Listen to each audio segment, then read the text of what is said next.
Rebonjour à tous, rebonjour à toutes. Donc nous revoilà pour nos vidéos de Cross Connect, votre canal d'information qui permet les échanges entre la communauté francophone et la communauté anglophone, séparée par notre pôle, notre océan Atlantique.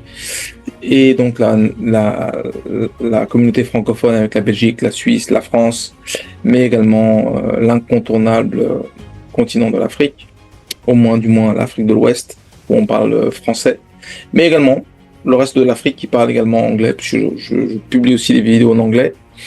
Et donc aussi la communauté nord-américaine, aux États-Unis et au Canada. J'allais dire l'Angleterre, mais non, je ne vis plus en Angleterre depuis quelques années déjà. Donc maintenant je suis au Canada. Et donc voilà, on va rediscuter d'une vidéo qui me tenait vraiment à cœur. Je dis que je voulais reparler un petit peu des origines du racisme, et là on va attaquer un sujet très intéressant qui touche naturellement beaucoup de monde, que ce soit du côté européen blanc, mais également du côté African American ou bien les Africains de manière générale. Et donc on va discuter des racines du racisme, une vision à travers l'histoire. Et voilà l'agenda que l'on va suivre.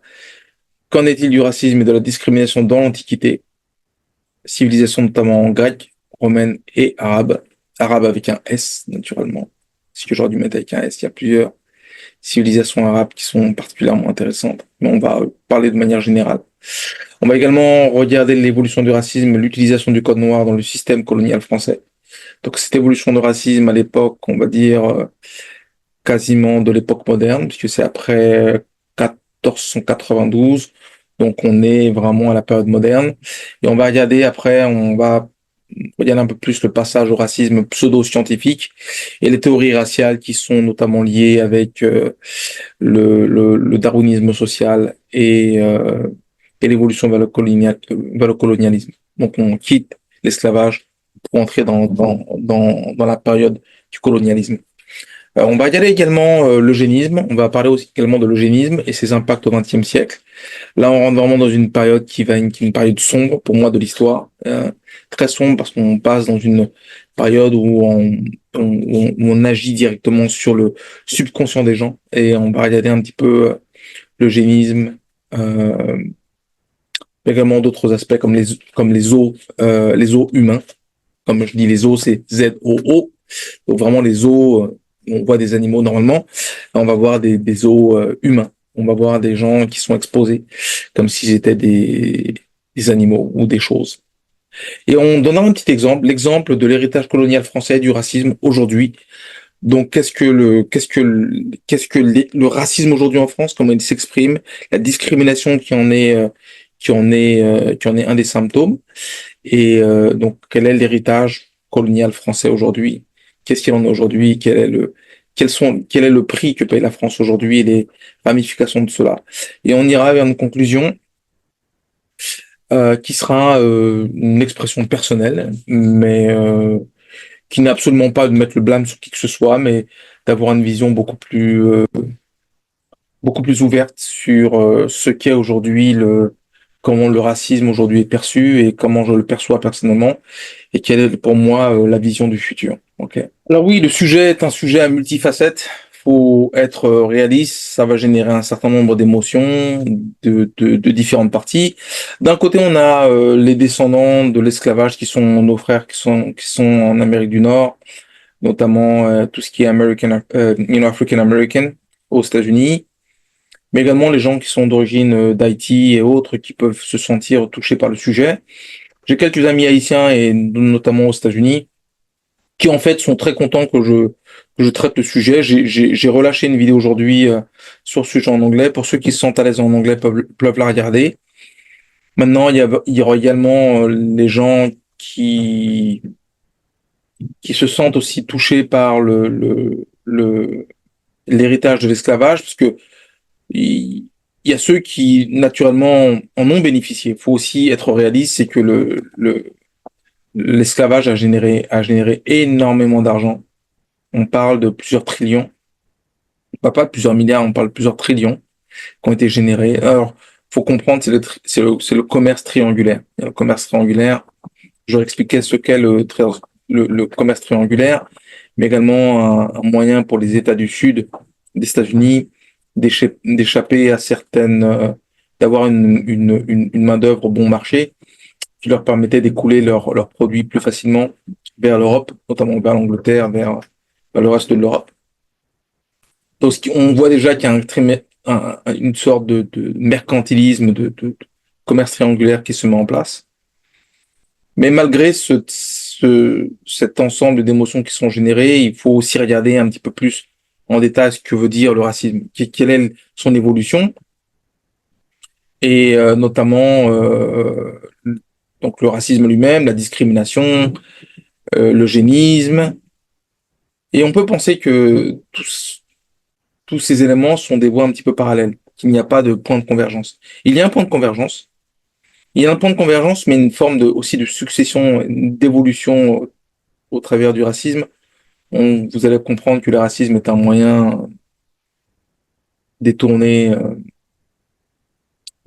euh, détourné d'obtenir quelque chose. En fait.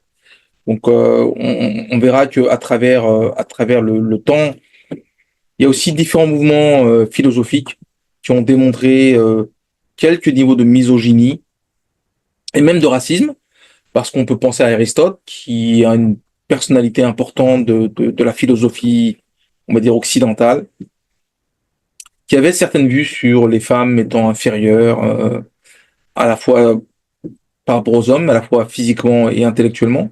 Le confucianisme, qui est également une philosophie qui a profondément impacté les sociétés d'Asie de l'Est, donc qui avait comme principe l'humanisme, la droiture, l'étiquette sociétale, la sagesse, la connaissance et également d'être quelqu'un de confiance. Okay. Et on voit bien que malgré cela, il y a une certaine forme de misogynie envers les femmes, où on leur demande dans le confucianisme d'être soumises et de rester à des tâches domestiques. Okay. Je voudrais juste rétablir aussi un point de vue que cette discussion, ce sujet, je le traite de manière un petit peu subjective, je dois le dire. Mais j'essaie de garder une forme d'objectivité parce que c'était une discussion sur laquelle je ne veux pas assigner de blâme quelconque sur des individus ou sur une race. Donc quand je prends l'exemple de la France, parce que je connais cet exemple-là, je l'ai vécu. Et je l'ai analysé de manière froide, moi qui ai vécu en France. Je l'ai analysé de manière froide et je voudrais juste en discuter avec vous, partager mon point de vue. Maintenant, j'aimerais aussi dire que malgré toutes les conséquences négatives que le racisme et la discrimination a pu générer dans la société humaine et les difficultés que nous avons rencontrées tous ensemble pour surmonter cela, il existe une possibilité que la race humaine évolue vers une forme d'harmonie. Mais ça veut dire qu'il y a un chemin qui est devant nous. Et que ce chemin-là, il faut l'emprunter. Il faut l'emprunter ensemble. Ce n'est pas juste emprunter le chemin de manière séparée. Les blancs, les noirs, les jaunes, les rouges, les bleus, les violets séparément. Non, nous devons tous marcher ce chemin ensemble. Je pense qu'il n'y a pas si longtemps que ça, dans les années 60, il y avait un homme qui avait un rêve, le docteur Martin Luther King, qui a été, on va dire, suivi en quelque sorte par John Fitzgerald Kennedy, qui avait aussi une vision de ce que devait être l'Amérique. Okay. Malgré cela, ces deux personnes ont été assassinées, mais ils ont quand même laissé une trace indélébile dans la vision que nous devrions avoir de l'humanité en réalité. Et pour moi, la société humaine est incontestablement une famille. Nous ne sommes pas des gens séparés. Si vous avez pu voir ma vidéo sur les 5 preuves de l'existence de Dieu, je prouve bien que l'ADN est une structure que nous partageons, que nous avons tous en commun à 99,9%. Il ne reste que 0,1%. Donc il est important de nous considérer tous comme une famille et j'espère que cette vidéo sera reliée de manière importante afin qu'on ait une discussion et qu'on ait un échange beaucoup plus positif et beaucoup plus valorisant pour tout un chacun. Non pas simplement pour les personnes d'origine africaine comme moi. Moi je suis métisse euh, français, africains, mais il n'empêche que ce soit mes frères blancs ou mes frères noirs ou mes frères juifs ou mes frères indiens ou mes frères de toutes les contrées du monde, j'espère que ce message-là sera porté par tout un chacun. Merci et on se retrouve dans la partie 1. Bon, chers amis, nous voilà pour la partie 1. Donc la partie 1, pour vous garder en mémoire ce dont nous discutions juste avant. Donc voilà la partie 1. On va discuter de qu'en est-il du racisme et de la discrimination à l'époque de l'Antiquité. On va faire un petit focus sur civilisation grecque, romaine et arabe. Alors je vais regrouper en fait civilisation grecque et romaine puisqu'il y a beaucoup de similitudes et parce que le la chute de la civilisation grecque correspond avec la prise de la Grèce par Rome. Donc au moment où vraiment la civilisation grecque est en déclin total, la civilisation romaine est en essor et ça va être le passage de témoin, si l'on peut dire ainsi. Mais fondamentalement, ça va être la prise de la Grèce et la prise d'Athènes, notamment par les Romains. Ok. Donc, mais on va aussi discuter des civilisations arabes parce qu'il y a aussi des aspects communs entre les deux époques, qui est civilisation grecque, civilisation romaine, et puis il y a quelques correspondances avec la civilisation arabe sur certains aspects. Donc, dans l'Antiquité, on, on pensait souvent que c'est une idée préconçue à vrai dire, hein. On pensait souvent que le racisme était une perspective qui n'était pas courante chez les individus entre eux ou envers les autres civilisations ou peuples.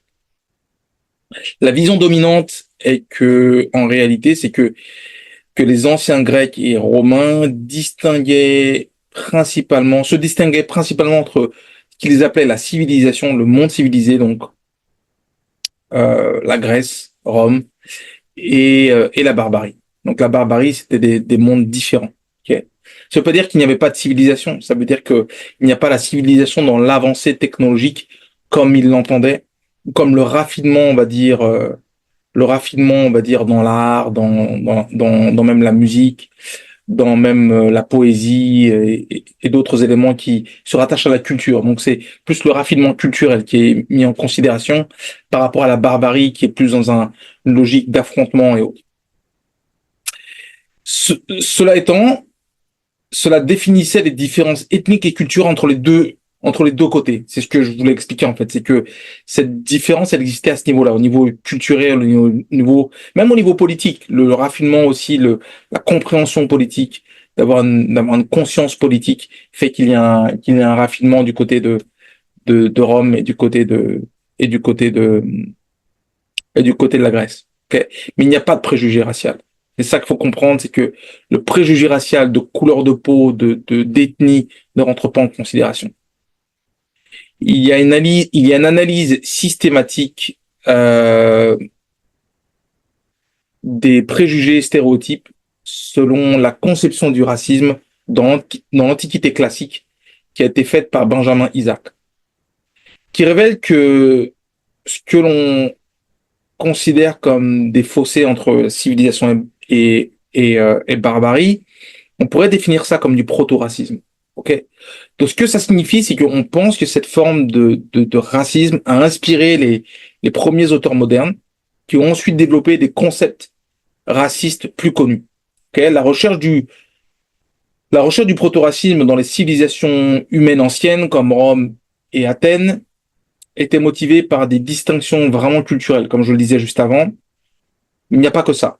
Il y a aussi ethnique et religieuse. Ok. Alors l'ethnicité, ça veut dire c'est la manière dont on voyait les Pictes qui étaient au nord, qui étaient au niveau de l'Angleterre et autres, et la manière dont on voyait, je sais plus comment on appelait les peuples germains avec lesquels Rome a eu beaucoup, beaucoup, beaucoup de problèmes, ou même la Gaule. La Gaule était considérée éthiquement comme pas inférieure, mais différente, dans le sens où ils avaient une différenciation du type romain, le type romain était plus fluet, plus fin, alors que le gaulois était considéré comme plus massif et autres. Donc il y avait une différence ethnique, et cette différence ethnique était connue. Okay. Et religieuse maintenant, parce que il y a naturellement le polythéisme, et que plus loin dans l'histoire de Rome, le monothéisme va jouer un rôle important. Okay. On sait que le christianisme va devenir la religion d'État dans la Rome antique, plus tard dans l'évolution de Rome. Donc voilà. Mais le monothéisme type islam viendra beaucoup plus tard. Viendra vraiment vers 700-800 après Jésus-Christ. Donc on est vraiment à la fin de bon, on- la mort de l'Empire romain d'Occident est déjà prononcée à cette époque, il me semble. Donc ce que l'on voit, c'est cette différence culturelle, ethnique et religieuse qui est très différente, ce qui est très différent du racisme actuel, qui repose plutôt sur la croyance en une infériorité innée de certaines races et l'utilisation de justifications pseudo-scientifiques pour renforcer cette idéologie. Okay. Donc on va essayer de démontrer à travers différents éléments qu'il y a une différence, une infériorité qui est liée à la race et à la couleur de peau.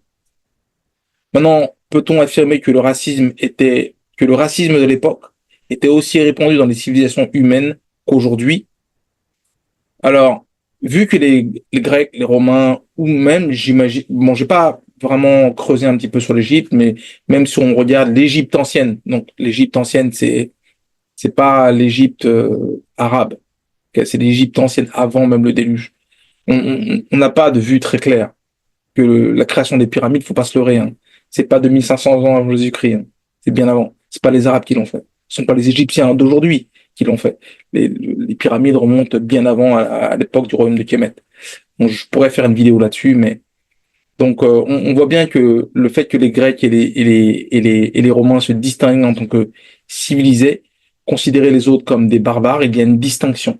Cette distinction de, touche à une forme initiale du racisme que Benjamin Isaac euh, définit comme proto-racisme. Donc, cette distinction, ce concept de race ou de racisme était basé sur, comme je disais, distinction culturelle, politique, sociale, mais pas biologique. Okay. Il n'y a pas de logique de biologie. Okay.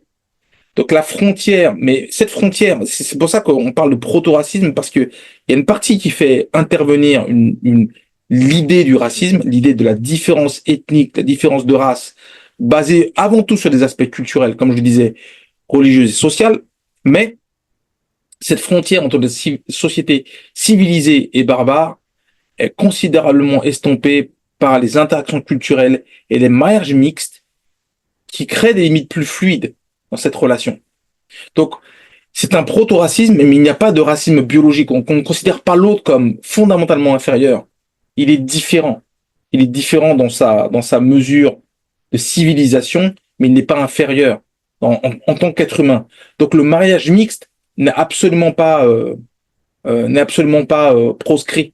Au contraire, il arrive fréquemment que des individus du milieu barbare se voient accorder la citoyenneté en raison de leur naissance, parce qu'ils peuvent naître de manière noble, font partie de la royauté. Par exemple, on sait que le peuple juif, quand il a été conquis par Rome, on sait qu'il y a eu une interaction importante entre la noblesse, euh, ce qu'ils appellent la noblesse judéenne, et l'aristocratie, ou l'équivalent de l'aristocratie romaine. Okay. Donc les gens qui ne font pas partie de la plèbe, mais qui font partie de la noblesse. Okay. Donc maintenant, ce que l'on peut voir, c'est que les gens qui sont issus de civilisations barbares se voient accorder la citoyenneté, comme je le disais, en raison de leur naissance, culture, langue et service militaire. Il y a des pays conquis qui acquièrent naturellement des ressources et des compétences militaires, linguistiques, même culturelles, c'est-à-dire que des artistes peuvent obtenir la citoyenneté, ne passent pas par la case esclavage. L'esclavage n'est pas un passage obligatoire. Okay. Mais cela inclut naturellement, cette distinction inclut aussi l'esclavage. Donc, il faut bien comprendre que l'esclavage n'est pas décidé selon la couleur de peau, l'ethnie et autres, qu'il y a des perspectives plus complexes avec diverses justifications. Dette, statut social des individus conquis, crimes, euh, naturellement guerre et conquête, qui font partie des éléments qui vont, on va dire, mitiger soit la raison pour laquelle les gens vont aller dans l'esclavage ou ne vont pas être dans l'esclavage. Ok. Malgré ces facteurs, la couleur de peau, encore une fois, n'est pas un obstacle ni au mariage mixte, ni à l'obtention de la citoyenneté romaine ou grecque, ou à l'enrichissement. L'enrichissement personnel, la prospérité, entre guillemets, était permise pour un être libre. Okay. Mais ça ne veut pas dire que tous devenaient libres. Hein. Ça ne veut pas dire ça. C'est vraiment une société quand même fragmentée avec des logiques, on va dire, de caste, entre guillemets. Okay. Cependant, il y a d'autres formes de discrimination et d'inégalité qui existaient, notamment l'égard des femmes. Les femmes ne bénéficiaient généralement pas de même type d'opportunités que les hommes. C'était une société avant tout patriarcale, avec une certaine, je veux dire, avec une influence marquée par les hommes. Ok. Maintenant, c'est vrai que là on vient de parler principalement de Rome et de la Grèce antique. La Grèce antique, c'est aussi un peu plus compliqué. Je rentre pas dans les détails, mais il y a Sparte, Thèbes, Athènes, ce sont des civilisations, encore une fois, même par ville. Il y a une approche même culturelle, euh, une approche financière, une approche même, je dirais, de culture politique qui est différente d'une ville à l'autre. Donc, je ne rentrerai pas dans les détails aujourd'hui, mais ce serait pour être l'occasion d'une autre vidéo. Maintenant, il serait injuste de parler de ces civilisations anciennes sans évoquer les empires arabes. Okay. Et plus loin, arabes païens et puis islamiques plus tard. Et leur expansion, parce que souvent aussi, on pense que leur expansion joue un rôle majeur dans l'esclavage. Oui, en partie, tant pour les individus noirs ou autres. Parce que les gens touchés par l'esclavage dans le monde arabe étaient, tout le monde était touché par l'esclavage. Il ne faisait pas de distinction de race en tant que telle. En réalité, les circonstances étaient les mêmes. Les civilisations islamiques et arabes faut comprendre ce que c'était très, très, très avancé dans les domaines de la science, de l'astronomie, de la poésie et des arts. Le Talmud de Babylone est un livre absolument incroyable, écrit à la fois par des juifs et inspiré ou aidé par les arabes. Il y a une notion scientifique dans le Talmud de Babylone qui est absolument incroyable. Donc, bien que la traite des esclaves ait été un aspect important de leur société, les principes fondamentaux de l'esclavage sont quasiment les mêmes que entre Rome et la Grèce. Ok, c'est essentiellement dû à la dette, guerre et conquête, crimes, mais aussi un grand nombre d'échanges commerciaux. Les les civilisations arabes ont toujours, il y a eu, bon, je peux pas rentrer dans le détail, mais vous le verrez vous pourrez voir, je pense à l'écran, pas mal d'informations là-dessus, mais il y a eu pas mal de sultanats arabes et islamiques qui ont existé, ce qui fait que donc la civilisation arabe est très riche, et assez ancienne en fait. Donc, mais donc les échanges commerciaux entre les réseaux transsahariens et de l'océan Indien sont absolument manifestes et importants, donc ce qui crée une possibilité d'échange, notamment sur l'esclavage. Donc, encore une fois, la réponse est oui. La réponse est oui. Il y a un racisme, mais qui n'est pas la même base que celui actuel. Okay. Il il est mitigé, mais il est également rentre dans la définition que Benjamin Isaac donne du proto-racisme. Okay. Mais par contre, il faut prendre en considération certains facteurs. Et les facteurs importants sont ceux-ci. Cette forme de proto-racisme n'est absolument pas basée sur des justifications biologiques ou même scientifiques, parce qu'il n'y a pas cette capacité scientifique, ok, ni cette volonté biologique de définir de si grandes différences. Je pense qu'il y a une certaine forme de supériorité selon la classe sociale, ok, mais pas fondamentalement basée sur la biologie, ok, parce qu'on peut voir des gens qui sont d'origine barbare et qui deviennent par définition nobles, ok, par mariage, par capacité financière ou même par ascendance. Ce que je veux dire par ascendance, c'est que très souvent il y avait des adoptions qui étaient possibles entre une personne noble et une personne qui était soit noble, soit non noble. Okay. C'est déjà arrivé dans l'histoire de Rome où des gens nobles aient pris en adoption des personnes qui n'étaient pas nobles. Okay. Maintenant, pour revenir au contexte des civilisations arabes, il est crucial de reconnaître que la loi islamique, maintenant c'est la loi islamique, on parle de 800 ans, 700 ans, 800 ans après Jésus-Christ, que la loi islamique ou les lois arabes de l'époque garantissaient des droits et protection des captifs, sans distinction de couleur de peau, qu'ils soient européens, parce qu'il avait des esclaves européens, africains ou asiatiques. Donc, comme d'autres civilisations anciennes, les esclaves peuvent être intégrés dans la société. Ils ne sont pas naturellement intégrés dans la société libre, mais ils peuvent être intégrés par différents aspects qui, je connais pas bien, je veux pas m'avancer sur la société arabe, mais bon, il peut y avoir plein d'éléments qui rendent la liberté dans les sociétés anciennes. Il faut comprendre que quelqu'un qui était gladiateur, qui a rendu le Colisée absolument magnifié devant ses prouesses, devant ses capacités, peut obtenir la liberté. Il peut être libéré par son, par son maître pour acte de bravoure. Il peut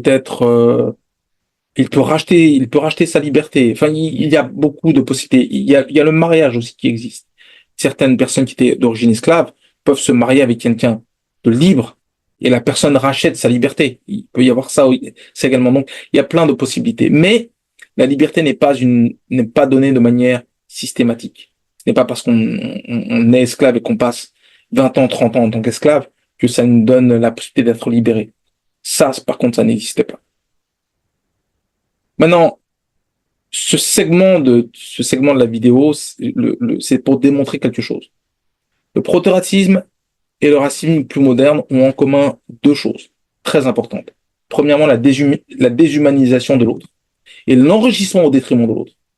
Et l'enrichissement. Donc, c'est l'accumulation d'argent sonnante et trébuchante, l'accumulation de richesses qui pousse à cela, à la déshumanisation de l'autre et à l'utilisation de l'autre comme si c'était alors il les considère vraiment comme des êtres humains, mais il les traite de manière différente parce qu'ils sont une sous-classe, on va dire, parce que on se retrouve dans l'esclavage, on devient une sous-classe. Okay. Même si les conditions dans lesquelles on rentre dans l'esclavage peuvent être discutées et discutables, okay.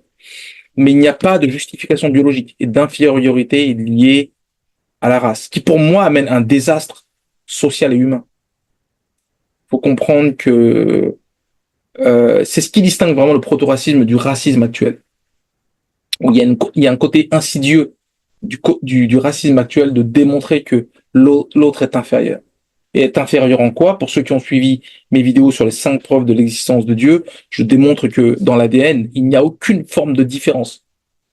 99,9% de l'ADN est partagé entre tous les êtres humains. Il reste 0,1% qui détermine les différences qui nous définissent. Donc, par de facto, il n'y a rien qui nous définit. C'est-à-dire qu'au niveau de l'organe, au niveau du sang, au niveau de la structure organique, il n'y a rien qui nous définit de manière différente. La seule chose qui nous différencie, c'est l'âme. Mais l'âme, qui la définit? C'est l'homme qui la définit pour savoir qui est inférieur, qui est supérieur? C'est l'homme, depuis quand l'homme définit l'âme? L'homme ne définit pas l'âme. Donc, par définition, il ne peut pas s'agir d'infériorité ou de supériorité. Par rapport à quoi? Puisque la couleur de peau est définie par l'ADN.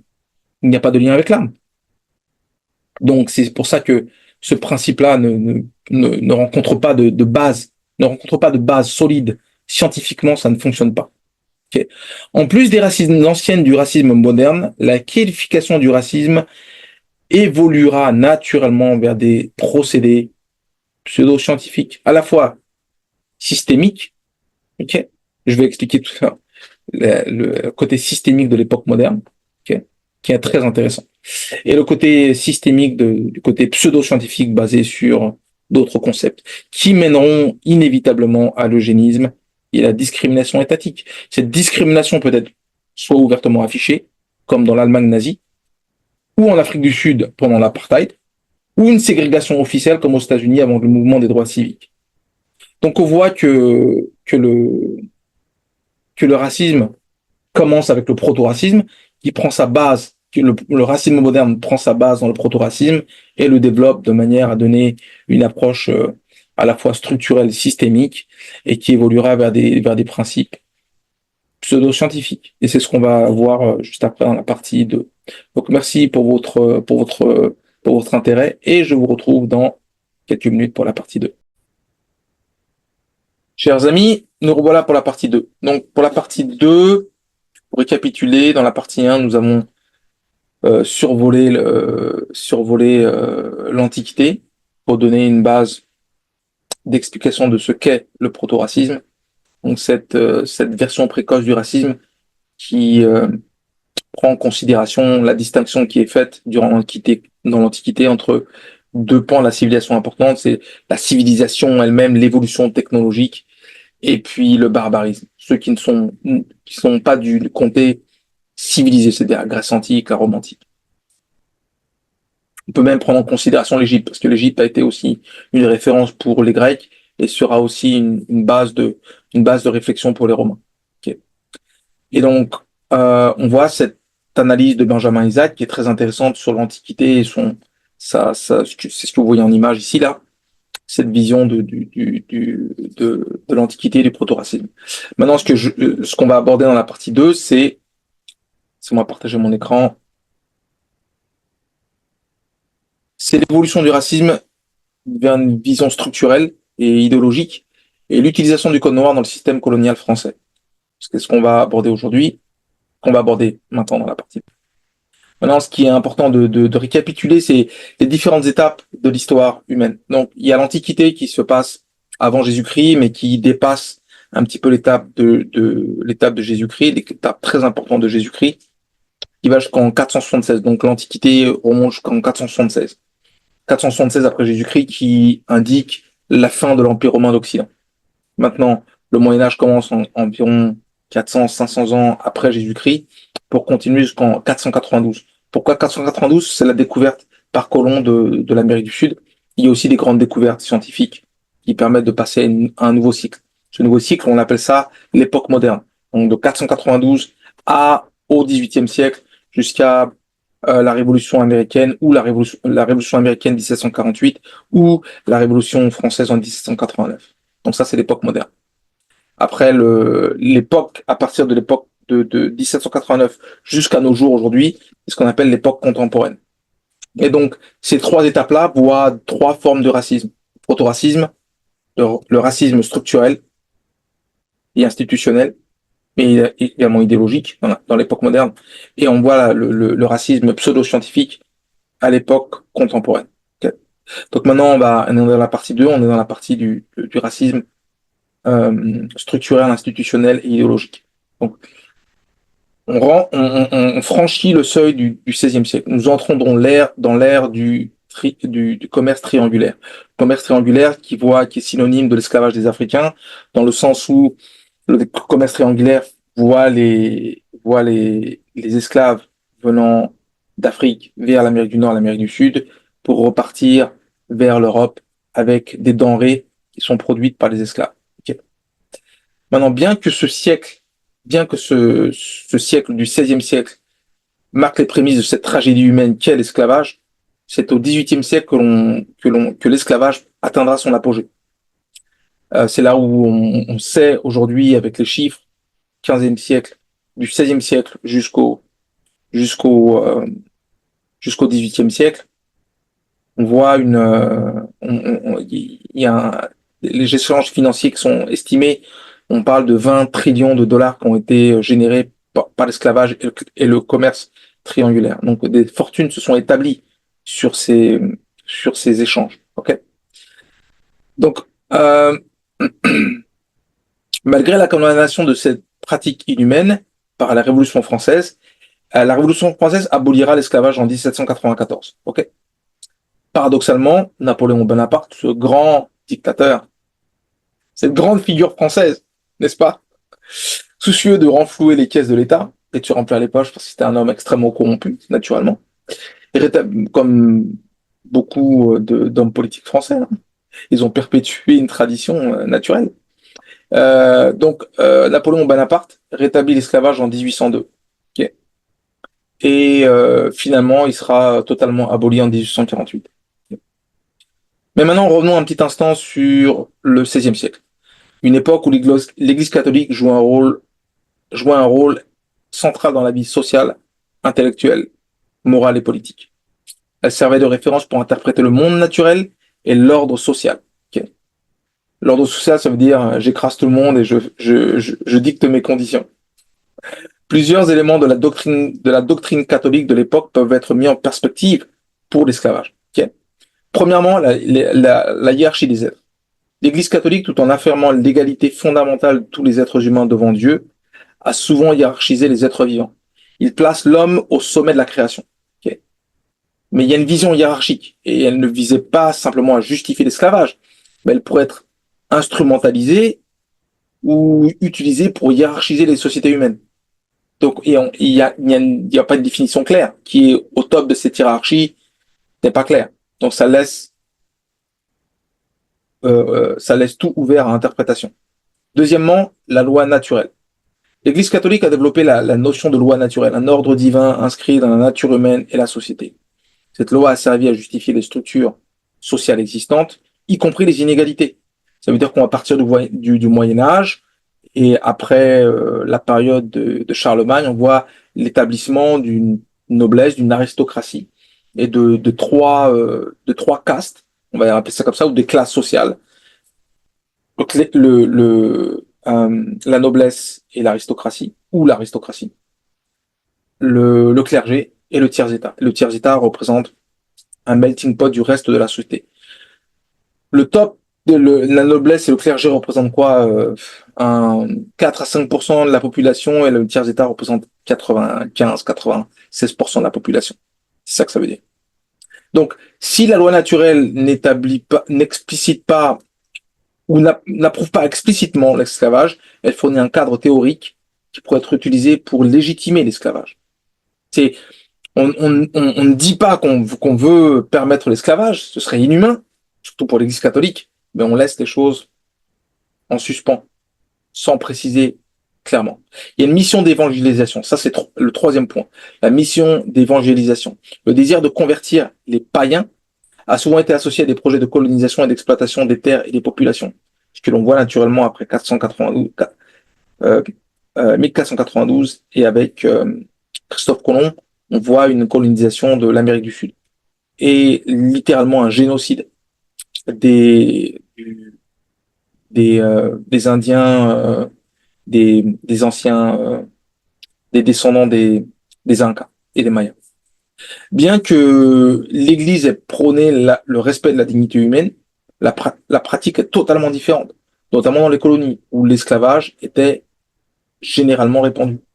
En Amérique du Sud, en Amérique du Nord, il y a eu des tentatives et notamment ramener les esclaves d'Afrique. Maintenant, l'évolution de la doctrine, c'est le point 4. Il est important de noter que la position de l'Église catholique sur l'esclavage a évolué au fil des siècles. Au début, ils étaient contre. Après, ils ont une position un peu neutre. Et il y a certaines bulles pontificales qui ont condamné certaines formes d'esclavage, notamment celles qui touchent les chrétiens.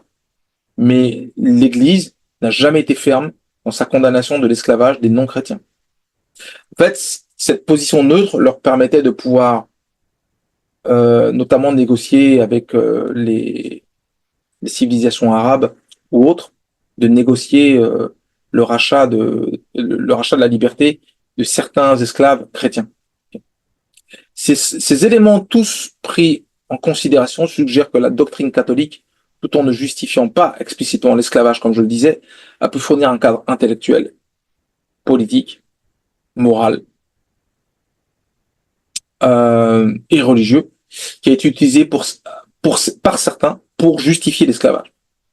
Donc l'influence de l'Église catholique, elle est aussi complexe. Hein. Je veux nuancer un petit peu. C'est que l'Église catholique a eu un rôle complexe, certaines fois avec une omnipotence absolument frappante, notamment à l'époque de l'Inquisition, mais qui variait selon les époques et les lieux. Donc c'est pas totalement homogène, mais tout de même, l'Église catholique avait une influence, même dans des contrées qui n'étaient non catholiques, ils avaient une influence très importante. Okay. Notamment, il faut se souvenir que Constantinople était la réminiscence de l'Empire romain, mais en Orient. Donc c'était l'Empire romain d'Orient. Donc en parcourant les siècles, nous arrivons au XVIIIe siècle. Maintenant, l'Empire français, qui s'établit d'une manière extrêmement large, il est en Amérique du Nord, il est naturellement en France, il est naturellement en Afrique, il est en Asie, il est dans le Moyen-Orient, il est aussi en Océanie, jusqu'en Nouvelle-Calédonie. Et donc, on peut voir que son influence est absolument prépondérante dans le monde entier. Okay. Donc, l'Empire français met en place le Code noir, un ensemble de lois régissant la vie des esclaves dans les colonies.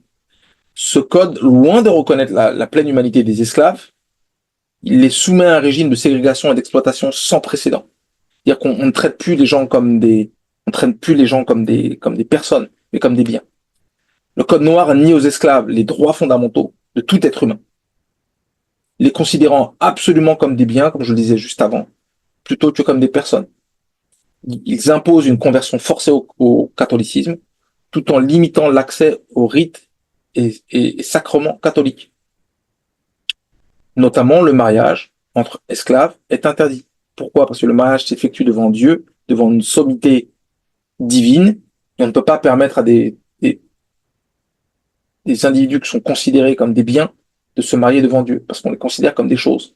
Donc, on leur permet, on les force au catholicisme tout en les considérant comme des choses. Okay. Donc, leurs enfants naissent esclaves. En plus, ils ne sont pas mariés, donc ils ne sont pas devant Dieu, ils ne sont pas reconnus devant Dieu. Les punitions infligées aux esclaves sont souvent cruelles et totalement arbitraires. Donc, vous allez voir une image qui est un petit peu choquante, mais je voulais pas faire des images, je voulais pas donner des images plus graphiques que ça. Il y a des images beaucoup plus graves. Donc, euh, cette législation du Code noir s'inscrit dans un contexte un peu plus large et de hiérarchisation sociale. Au Moyen Âge, on voit une tentative à peu près similaire. Pas une tentative similaire, c'est à peu près similaire. On voit déjà que la société française était fortement hiérarchisée, avec, comme je disais, les trois classes qui sont la noblesse ou l'aristocratie, le clergé et le tiers-état. Avec une noblesse terrienne exerçant un pouvoir considérable sur les paysans. La condition des serfs, c'est la condition des serfs et des vilains étant moins déshumanisante que celle des esclaves, mais très souvent, on sait que les vilains étaient des anciens esclaves. Elle était notamment marquée par de nombreuses restrictions et de taxes qui étaient extrêmement importantes sur les deux conditions. Mais pour les serfs et les vilains étant différents, puisque les serfs on va regarder l'étymologie de serf, on voit servitude quelque part. Donc les serfs sont des anciens esclaves et les vilains sont des paysans qui sont simplement travaillent sur la tenure, ils vivent à la campagne avec 90-95%, et les serfs appartiennent au seigneur. Donc il y a une logique de servitude et d'esclavage quelque part. Okay. Donc c'est moins déshumanisant que celle des esclaves, mais c'est quasiment pareil. Elle était néanmoins, comme je le disais, il y avait de nombreuses restrictions et des taxes qui s'appliquaient à eux de manière automatique. Ok. Donc le code noir et les pratiques féodales, Yann, je tire un trait, mais c'est celle d'une domination d'un groupe sur un autre. On voit également la logique de déshumanisation de l'autre. Dans l'esclavage, c'est même encore pire, parce on déshumanise et on en tire un profit, sonnant et trébuchant. Et l'accumulation de fortunes, on parle de fortunes très importantes qui se sont faites en France, en Angleterre et aux États-Unis sur le trafic des esclaves. Donc, on sait aujourd'hui que beaucoup de fortunes qui existent aujourd'hui se sont formées sur l'esclavage. Okay. Il y a quelques rumeurs qui existent, je ne les citerai pas, mais il y a quelques rumeurs qui existent. Donc, vous voyez bien que la religion catholique, tout en prônant l'égalité de tous devant Dieu, a été instrumentalisée pour justifier des inégalités sociales et des inégalités humaines, raciales. Ok. Donc, on voit cette structure qui se met en place à travers l'Église catholique, à travers le Code noir, qui donne des structures et aussi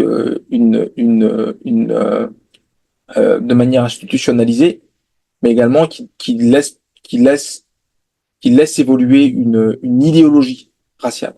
Okay. Donc, il est important donc de noter que la notion de race telle que nous la concevons aujourd'hui n'était pas identique à celle du 16e, 17e, 18e siècle. Les catégories sociales étaient alors souvent définies par des critères souvent juridiques et religieux, plutôt que des critères biologiques, même si la couleur de peau, naturellement, est un critère biologique. Mais principalement, c'est juridique et religieux dans le sens où la juridiction a été établie selon la loi de Dieu et la loi de Dieu est fixée par l'Église.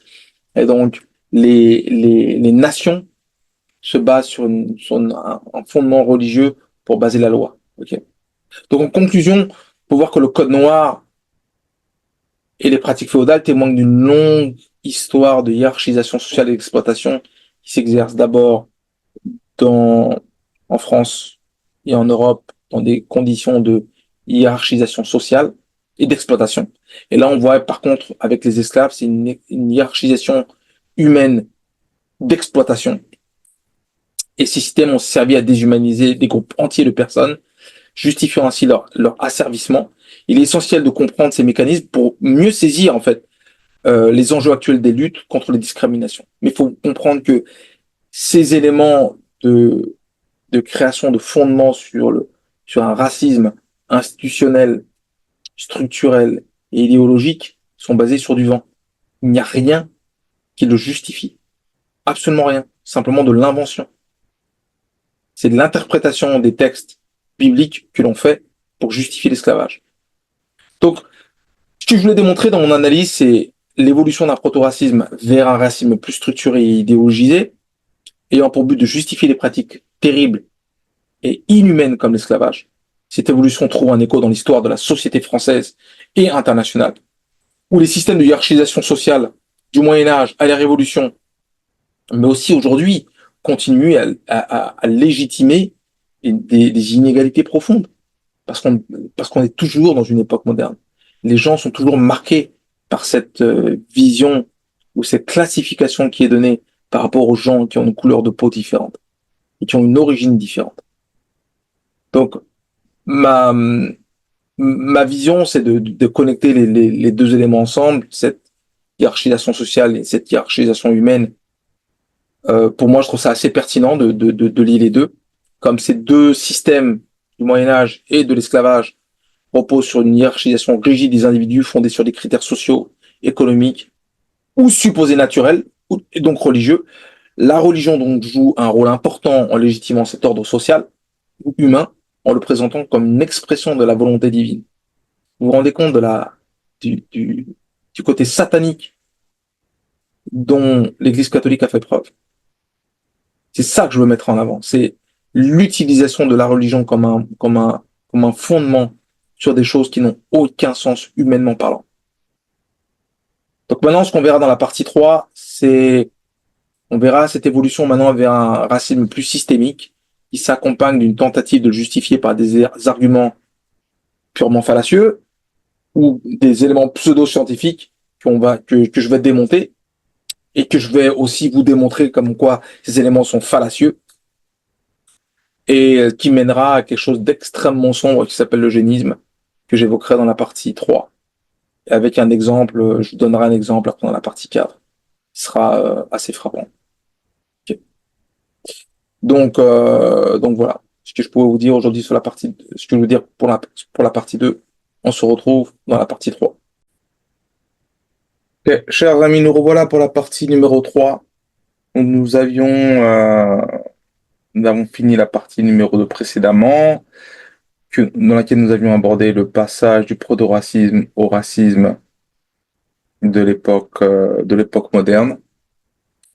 Donc maintenant, on va aborder le passage au racisme pseudo-scientifique et aux théories raciales contemporaines. Et je vous expliquerai en fait quelle est cette transition qui s'exerce entre le racisme idéologique, structurel et institutionnel qui se met en place durant la période de l'époque moderne. Donc on voit un racisme beaucoup plus structurel et idéologique et qui permet de justifier, je veux dire, l'esclavage. Et également, on va passer donc au code noir. Donc on a pu voir que on a vu cette transformation progressive du racisme dans un cadre plus systémique, vivant à influencer la société et à permettre l'esclavage des individus non chrétiens. Okay. Donc non chrétiens, ça veut dire essentiellement noirs, mais il y a aussi les Sud-Américains, il y a aussi d'autres régions dans lesquelles l'esclavage s'est appliqué, mais principalement on parle du commerce triangulaire. Sur les fondations établies, donc maintenant, en fait, sur les fondations établies par les systèmes coloniaux, comme le Code noir, on a pu voir dans la partie de le Code noir, quoi, c'est un système institutionnel qui permet de donner un cadre dans les colonies par rapport au traitement des esclaves et la manière dont on va gérer les esclaves. On va maintenant observer une tendance beaucoup plus inquiétante. Okay, c'est l'émergence du racisme scientifique au XIXe siècle. Alors, quand je dis scientifique, c'est pseudo-scientifique. Okay, donc, on fait une avance rapide. On fait une avance rapide vers le 19e siècle. Bon, là, on voit, là, maintenant, on est dans l'époque contemporaine. On n'est plus dans l'époque moderne, dans l'époque contemporaine, notre époque à nous. Parce qu'en fait, on estime que l'émergence de nouvelles technologies, d'un changement de cycle technologique, d'un changement de cycle, on va dire, philosophique, nous amène dans l'époque contemporaine. Okay. Donc, à partir de la Révolution française ou la Révolution américaine, selon là où on se place. Okay. Donc, on voit cette émergence d'un racisme scientifique.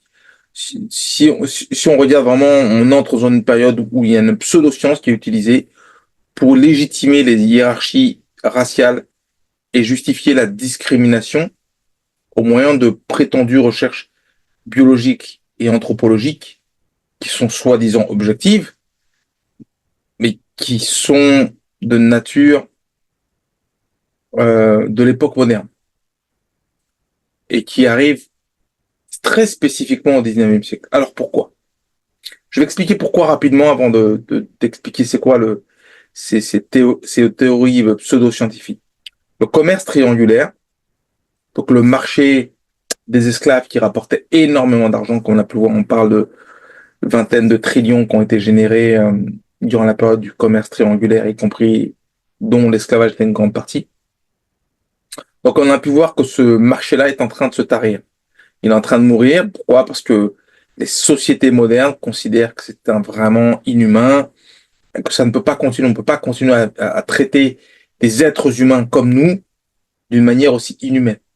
Donc la déshumanisation devient non possible. Donc maintenant on va faire évoluer cette notion-là, cette évolution du racisme doit évoluer pour montrer naturellement que il y a une supériorité. Cette supériorité, nous devons la démontrer sur des éléments scientifiques pour justifier de pouvoir imposer la civilisation aux autres. Mais imposer la civilisation aux autres, ça veut dire maintenant on ne va plus prendre des individus chez eux, non, on va venir chez eux et prendre leurs ressources. Et prendre toutes leurs ressources. Okay. Donc maintenant, ce que l'on voit, c'est l'application de la théorie de l'évolution de Charles Darwin, qui est extrêmement connue, qui est une théorie qui s'applique à la société humaine et qui simplement va être dévoyée pour renforcer le sectarisme, le colonialisme et la discrimination. Parce que naturellement, on veut aller chez les gens, on veut prendre leurs ressources.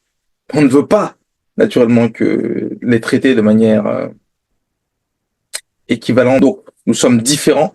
Nous allons montrer que nous sommes différents, qu'on peut aller chez eux, prendre tout ce qu'ils ont, mais on peut tout de même les discriminer parce qu'ils nous sont inférieurs. Donc, on voit cette approche qui s'appelle le darwinisme social, qui a été développé en raison de la manipulation de fausses idées sur les théories de Darwin. Okay, donc on prend les théories de Darwin, on les manipule pour en faire un petit peu, pour en faire une nouvelle idéologie. Cette nouvelle idéologie est utilisée pour justifier les inégalités sociales les plus flagrantes, en présentant la domination de certains groupes comme un processus naturel et inévitable. Donc ça veut dire que on est tellement supérieur qu'on se doit de faire ce qu'il faut pour amener la civilisation chez les barbares. Donc cette notion qui existait dans le proto-racisme, la différenciation qu'il y avait entre le, la civilisation et le barbarisme, reprend le dessus. On est totalement dans l'utilisation du même procédé de raisonnement qui existait lors de l'Antiquité.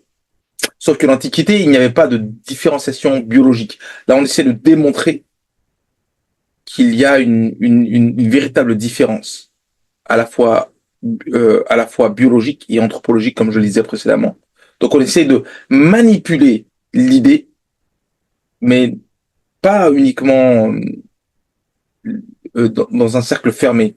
C'est de manipuler la société pour utiliser une propagande, pour justifier le colonialisme et tous les travers qui vont suivre. Ok.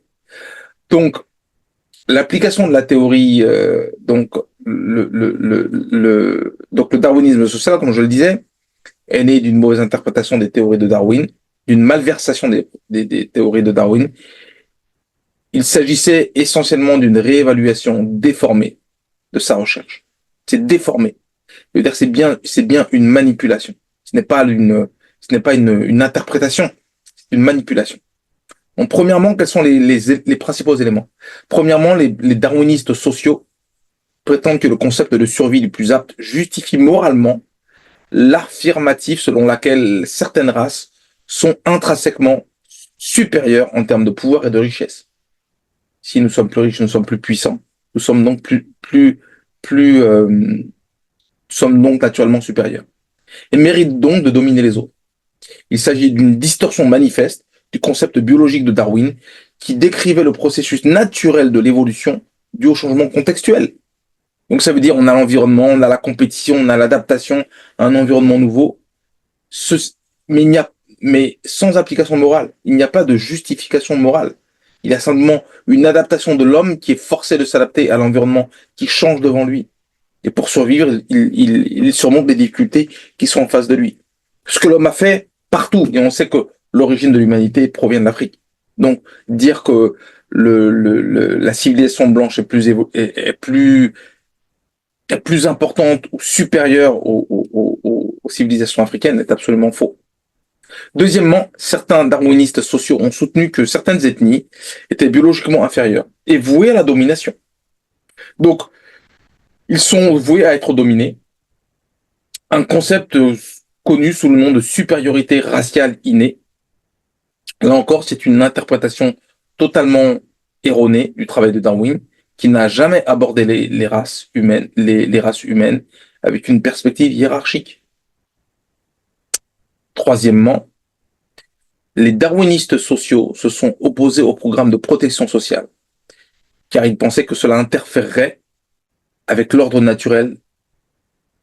Donc, qu'est-ce que ça veut dire? Ça veut dire que, étant supérieurs, nous devons nourrir l'élitisme.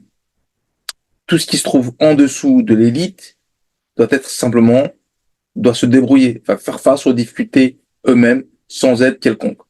Donc, s'il y a des moyens technologiques pour permettre d'avoir une forme de protection sociale, la santé, une sorte d'aide sociale quelconque, ça ne toucherait pas les peuples dits inférieurs. Okay. Mais cet ordre naturel, comme ils le définissent, ne tient pas compte des facteurs extrêmement complexes qui contribuent à la pauvreté et aux inégalités. Les gens qui se retrouvent dans des difficultés sociales, professionnelles et autres, ne veut pas dire qu'ils sont inférieurs. Ça veut dire qu'ils font face à une complexité en face d'eux qui les amène à la pauvreté et à certaines inégalités.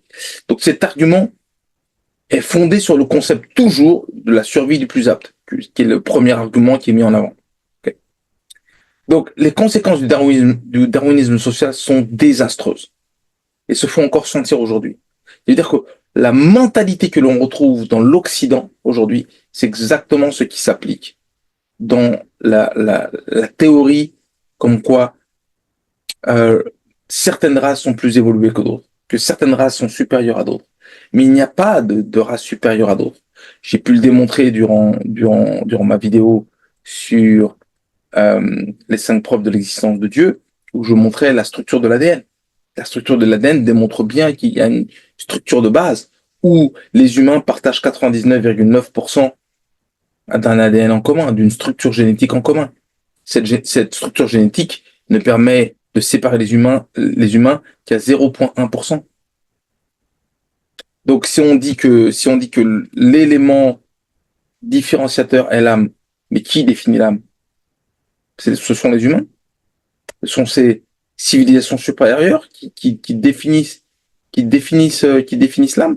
Moi, je ne sais pas. Donc, si c'est l'élément différenciateur, il n'est pas défini par l'homme. Il est défini par une entité autre que l'on appelle communément Dieu, qu'on peut appeler autrement comme le grand horloger de l'univers. Maintenant,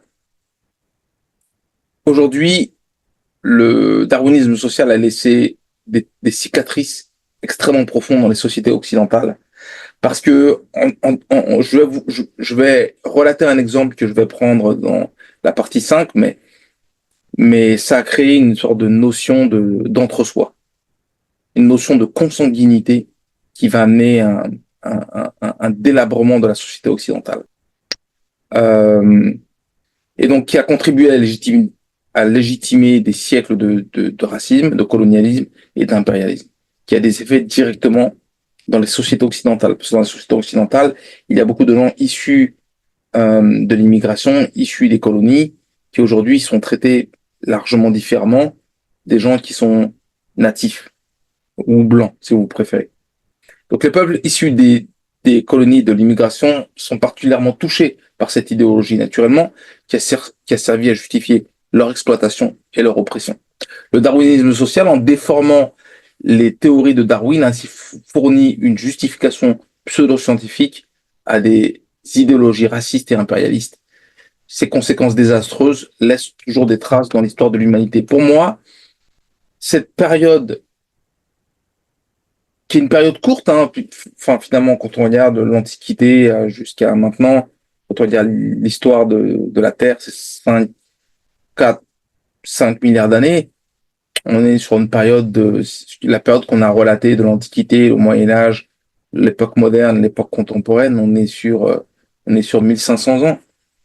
Donc c'est pas grand-chose, 1500 ans, 2000 ans, mais c'est pas grand-chose réellement. Mais ça représente quand même une partie très sombre de l'humanité. Pour moi, c'est ce qui maintient l'humanité en arrière.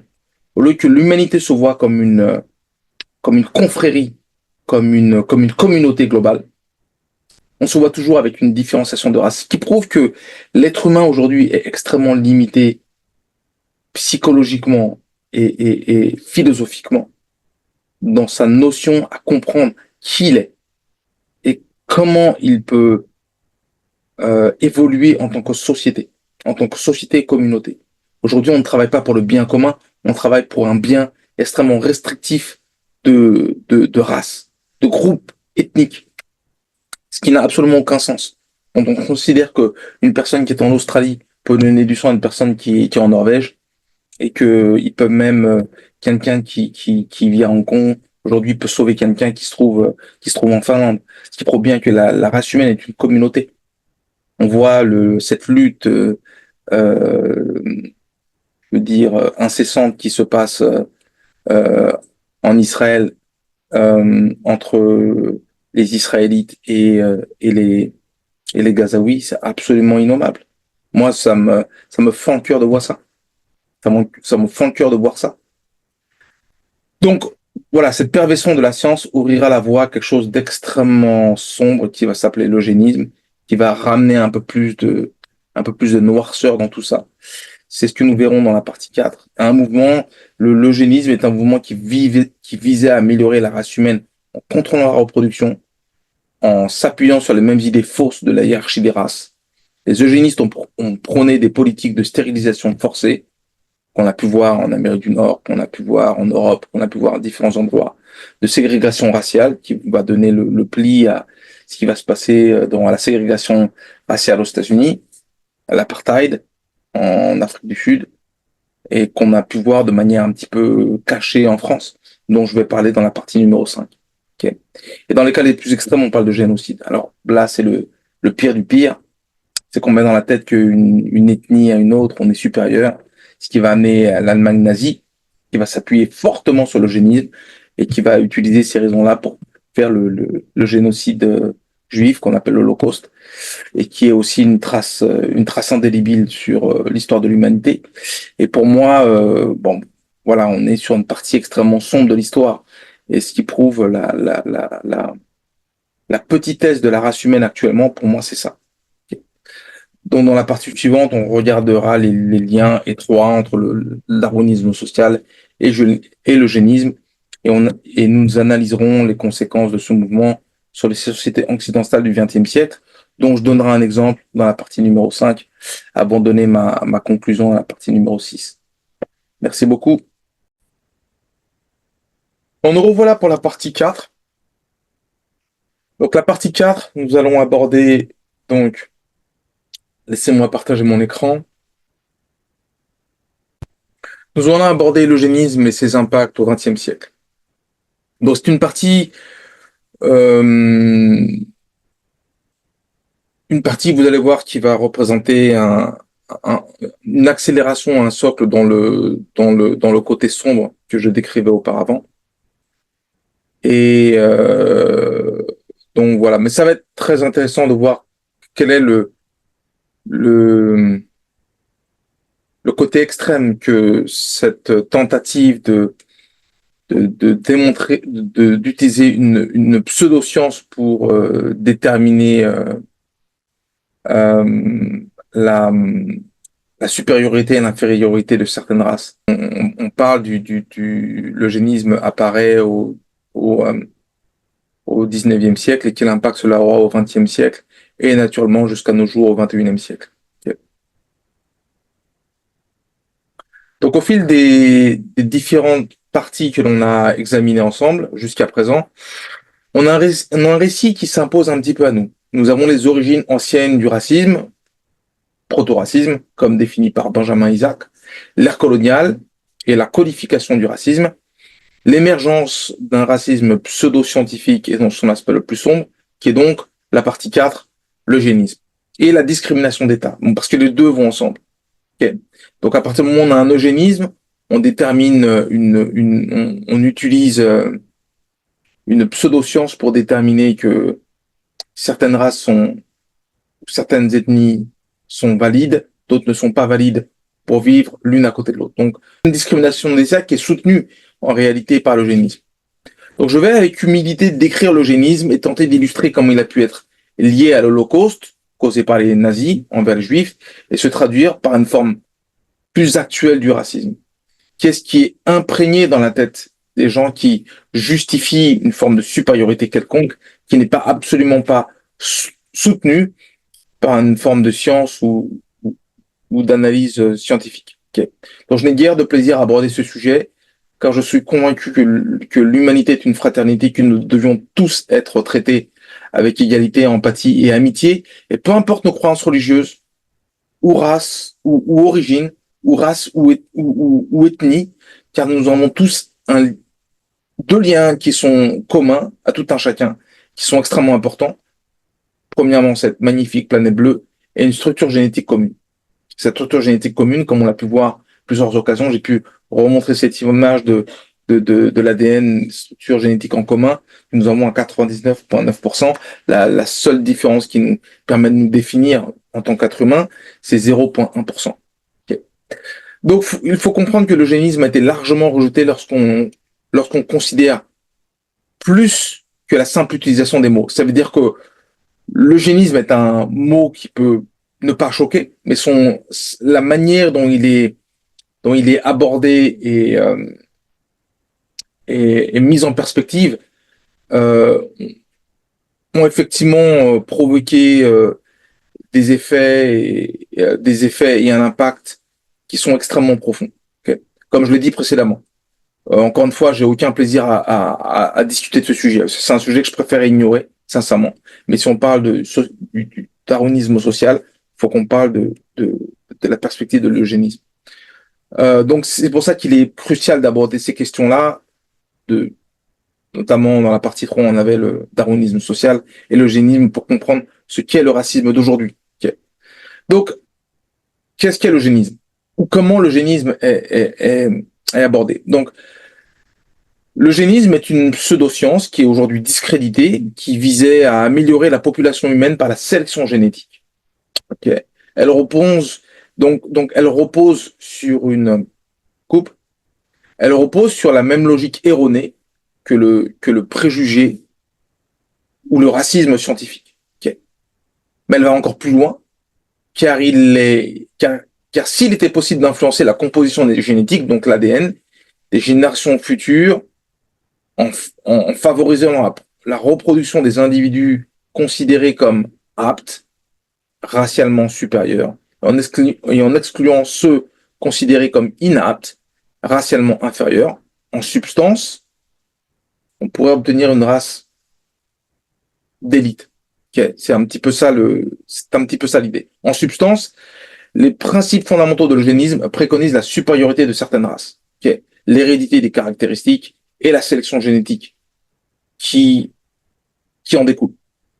Naturellement, ces concepts ont eu des répercussions catastrophiques pour les individus et les communautés, ainsi que des discriminations généralisées, des violations des droits humains, des droits de l'homme et et, euh, et l'application ou l'utilisation de la propagande dans des effets extrêmement dévastateurs, notamment la création de zoos humains. Donc quand on parle de zoos, c'est les zoos où on voit, ce ne sont pas les zoos humains, mais les zoos où là on voit des animaux.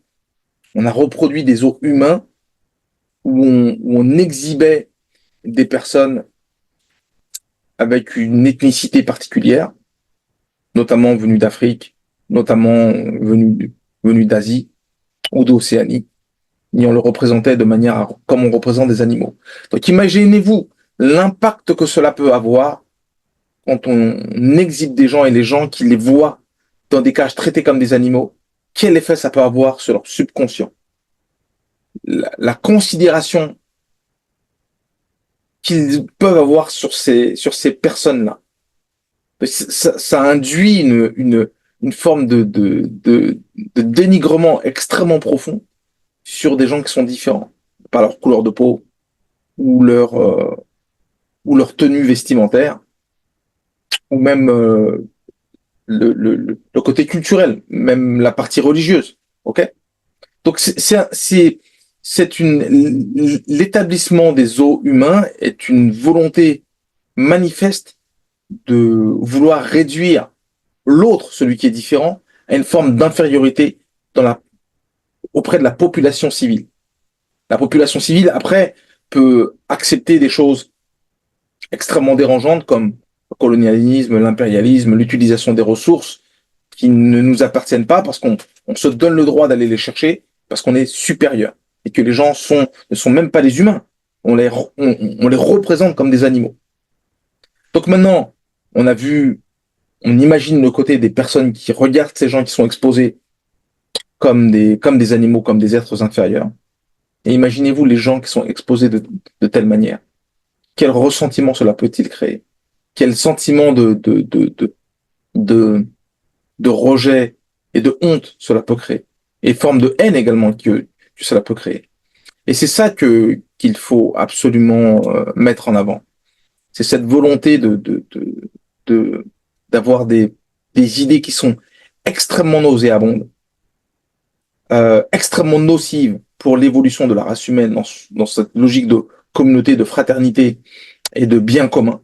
Parce qu'il n'y a plus de logique de bien commun, puisque définitivement, on détermine que d'autres personnes ne sont à peine des humains, plus proches des animaux que des humains. Donc à partir de là, il n'y a plus de bien commun, il n'y a plus de communauté, il n'y a plus de fraternité, il n'y a plus d'humanité. L'humanité est simplement segmentée. Donc cette humanité étant segmentée de telle manière que l'application de ces idées se répercute de manière extrêmement importante. On peut voir notamment l'antisémitisme qui monte durant à la fin du 19e siècle. On voit l'affaire Dreyfus, qui est un capitaine de l'armée française qui est accusé de trahison ou d'espionnage. Et finalement, c'est plus sa distinction de personne juive qui est visée, non pas les preuves qui en découlent. C'est ce que l'on vise, c'est le fait qu'il soit un juif. Okay. Donc cet antisémitisme qui monte, notamment, je veux dire, agrémenté d'eugénisme et de racialité, de segmentation de la racialité. Donc on voit que il y a des idées qui montent, notamment la venue au pouvoir de quelqu'un comme Hitler en 1933, qui va utiliser largement les idées d'eugénisme et qui va être largement utilisé par le régime nazi. Et donc qui va s'illustrer par une période extrêmement sombre d'élimination d'une race complètement avec l'Holocauste juif. Mais il n'y a pas que l'Holocauste juif, il y a aussi tous les massacres massifs d'autres populations considérées inaptes par les juifs qui vont être simplement mis de côté parce qu'il y a il y a des déficiences à la fois physiques, mentales. Des gens, il y a, avant la solution finale contre les juifs, il y a la solution T4 qui pousse en avant l'idée d'éradiquer ceux qui sont pourvus de déficiences. Okay. Donc des gens qui sont inaptes. Et donc les gens qui sont inaptes, c'est pas simplement racialement qu'ils sont inaptes, c'est aussi physiquement ou mentalement qu'ils peuvent être inaptes et qu'on résolu d'éliminer. Donc on voit bien que les idées de l'eugénisme amènent une inhumanité qui va avoir des conséquences extrêmement graves. Okay. Et donc ces répercussions, comme je le disais, ont un impact jusqu'à aujourd'hui. Parce que quand on entend certains discours où on qualifie les Palestiniens d'animaux humains, c'est exactement ce même ressort. Je ne veux pas mettre en avant, je ne veux pas pointer du doigt Israël, pas du tout. Ce que je considère, ce sont les mots qui sont utilisés, car les mots ont un sens. Et quand les mots ont un sens, quand on qualifie d'autres êtres humains comme animaux, c'est extrêmement grave.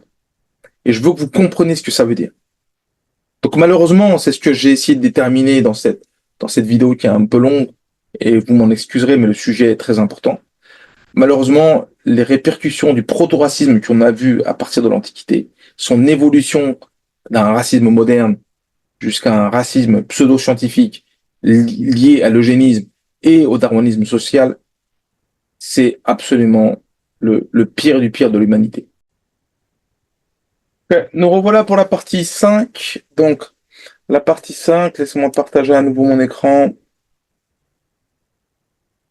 Donc voilà, la partie 5, proposer un exemple sur l'héritage colonial français et du racisme aujourd'hui. Okay. Donc je suis dans une position assez unique d'être en capacité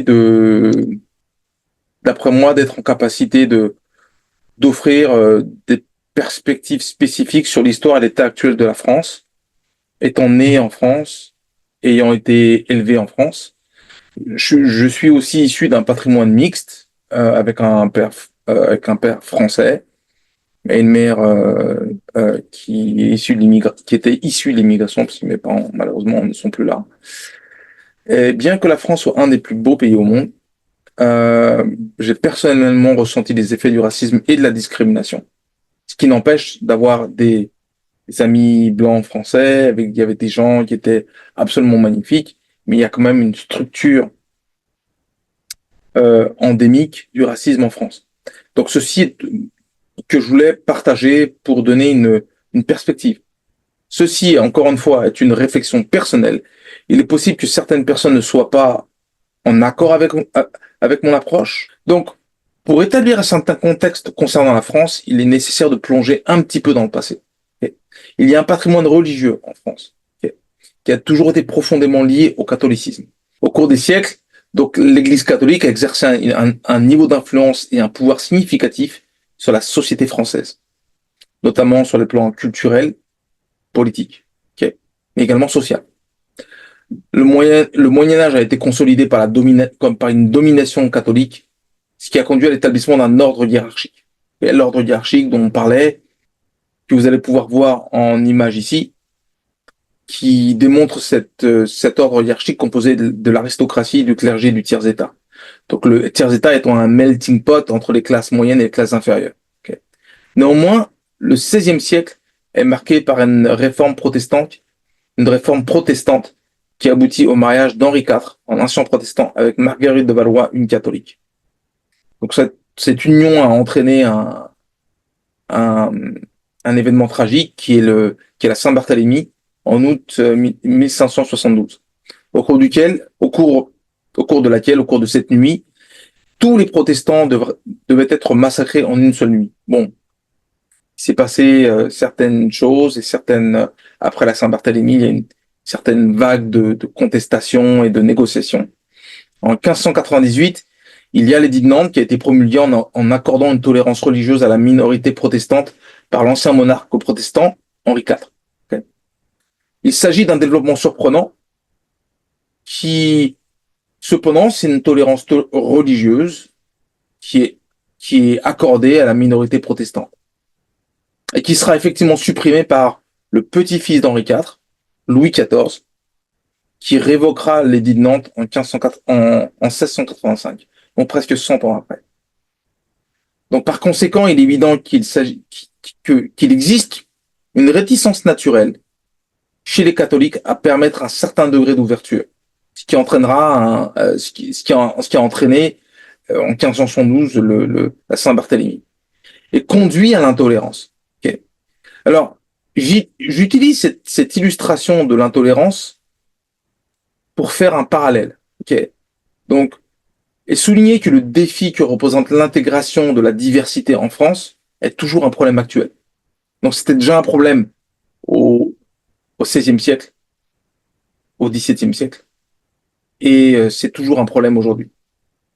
Donc c'est bien illustré par la Révolution française qui en 1794 a aboli l'esclavage dans les colonies françaises, une étape importante dans la lutte contre l'esclavage des autres êtres humains, en raison de son accent mis sur la liberté, l'égalité, les droits de l'homme.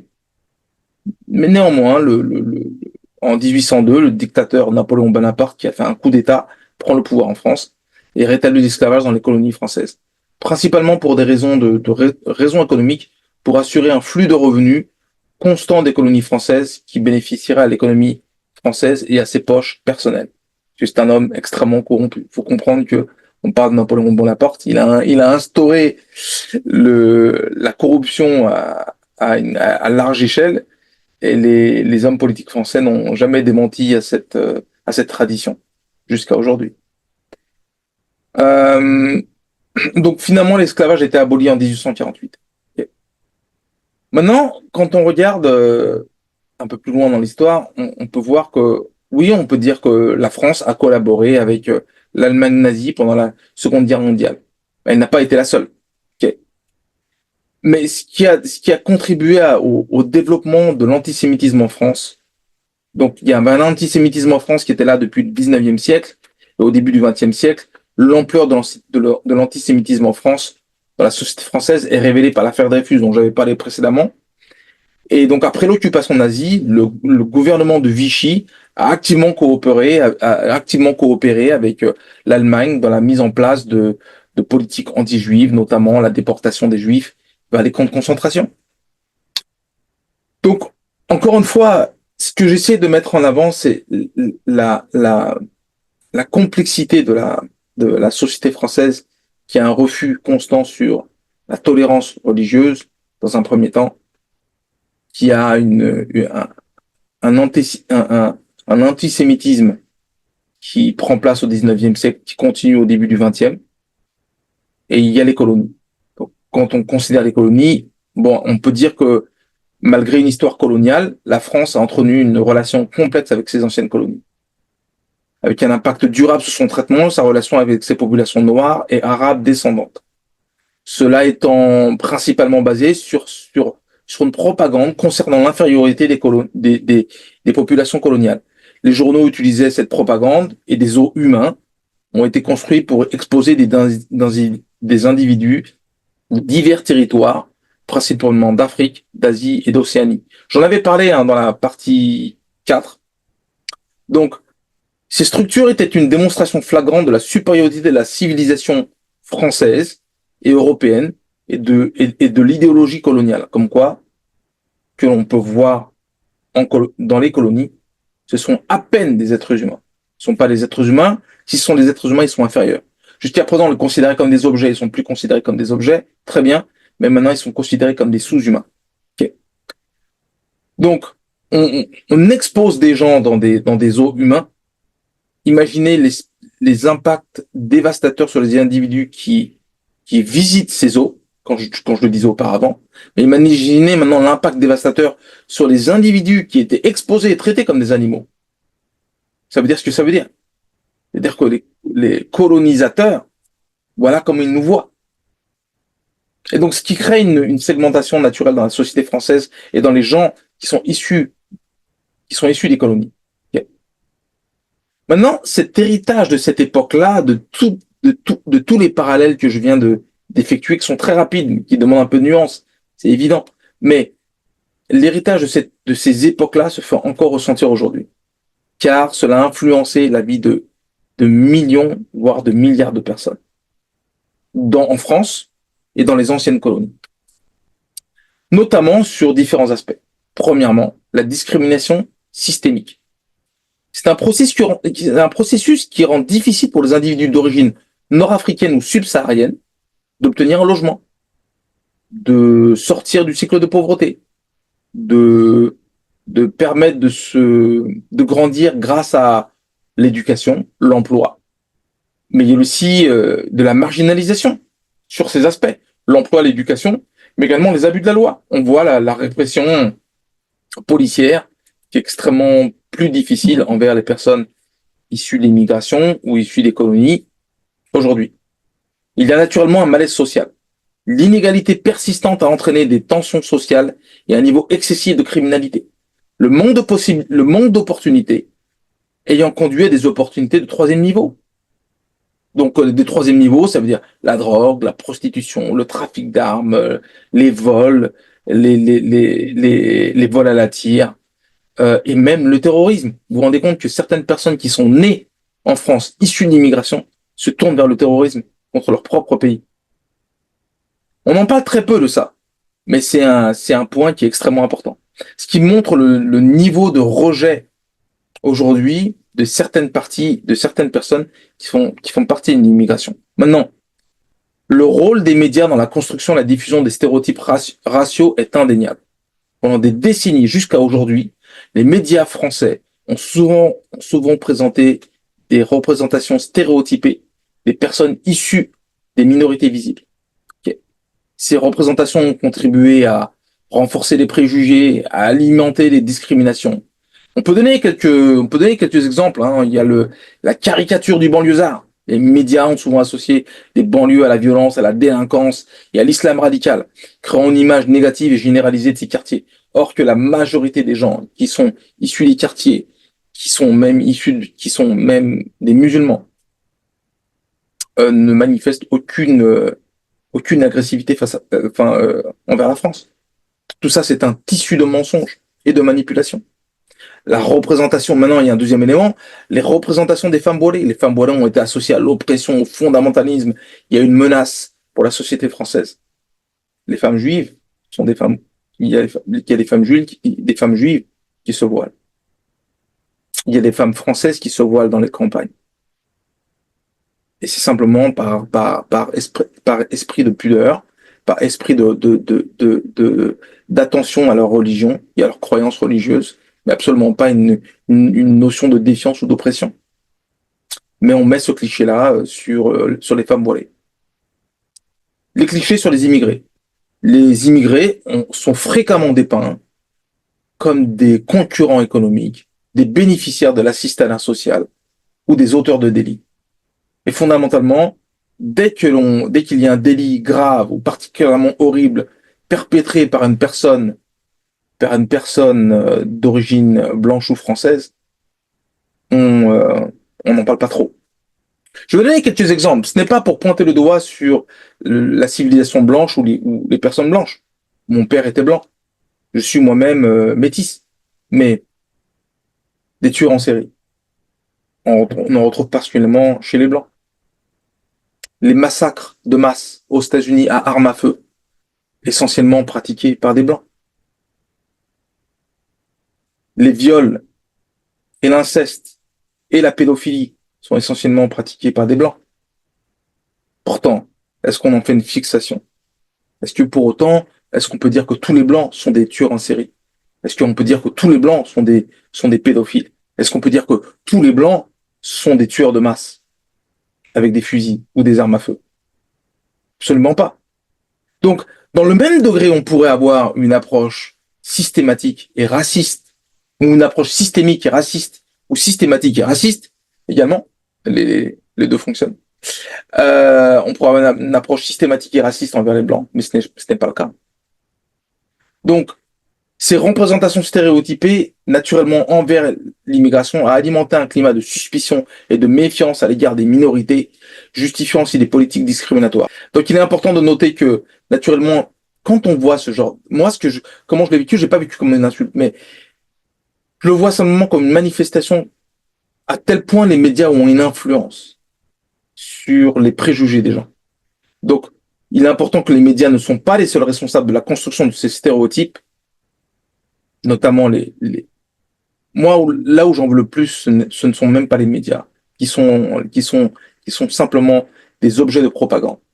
Mais à qui j'en veux, ce sont les intellectuels et les hommes politiques. C'est le pire du pire. Parce que les médias jouent un rôle amplificateur et légitimant, mais les hommes politiques jouent un rôle actif dans la propagation de ces éléments-là. Moi, je suis également issu de l'immigration par mes parents, notamment par ma mère. Donc, je n'utiliserai pas les préjugés et la discrimination comme une excuse. Pour moi, me livrer à des activités criminelles, jamais de la vie. Pour moi, c'est un chemin simple.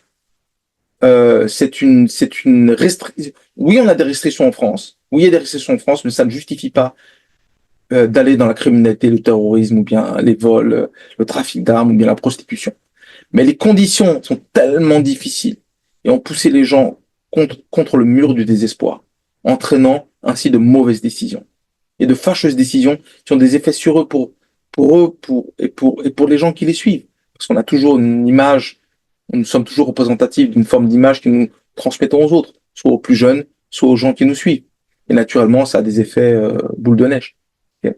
Mais maintenant, moi, je ne vais pas me comparer aux gens qui ont vécu dans les cités ou autres en France. Je ne peux pas me permettre ça parce que je viens plutôt d'une famille de la classe moyenne et je n'ai jamais manqué de rien étant plus jeune. Mais je comprends la difficulté dont mes frères et sœurs qui vivent dans certaines conditions difficiles dans les cités ont fait face. Okay. Cela étant, il y a un prix à payer par la France. Parce que quand on fait une telle discrimination, quand on crée une telle segmentation dans la société, et que maintenant on met quelque part les gens de côté, en mettant des restrictions de plus en plus difficiles pour leur permettre une forme d'émancipation, une forme d'enrichissement personnel, mais d'enrichissement aussi professionnel. Donc, elle a payé un prix, elle continue à payer un prix aujourd'hui. Alors, c'est quoi? La fuite des cerveaux. Le processus par lequel un nombre important de personnes hautement qualifiées, des gens comme moi, qui avons été élevés en France, passés par le système éducatif français en faisant des écoles supérieures, nous ne trouvons pas de réciprocité dans l'ambition qu'est la nôtre et les opportunités qui sont les nôtres en France. Donc, on a reçu un bon niveau d'éducation élevé, donc nous émigrons vers d'autres pays en quête de meilleures opportunités, privant ainsi la France de talents et d'expertise précieux. C'est un élément simple. Que les gens partent simplement. Disparité économique. En élevant le seuil du racisme et de la discrimination, les disparités économiques sont exacerbées entre la population blanche majoritaire et les minorités non blanches. En effet, le problème pour l'état d'esprit d'extrême droite n'est pas qu'ils viennent d'un autre pays, mais plutôt qu'ils ne sont pas blancs. Le problème, c'est pas...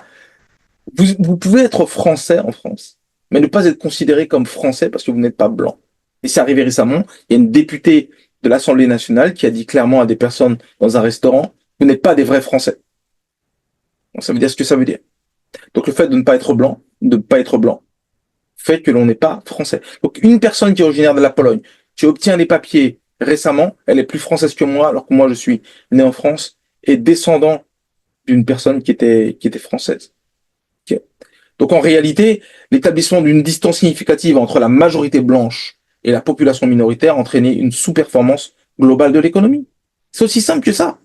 Cela a naturellement transformé des individus qui auraient dû ou qui auraient pu contribuer au développement économique de la France en individus qui sont un fardeau à soutenir. Parce qu'effectivement, ce sont des Français qui ont le droit à des bénéfices sociaux dont ils tirent avantage, alors qu'ils devraient contribuer eux-mêmes à ces bénéfices. Ils devraient contribuer à des taxes directes et indirectes, contribuer à l'essor économique de la France, mais ils ne le font pas parce qu'ils sont discriminés.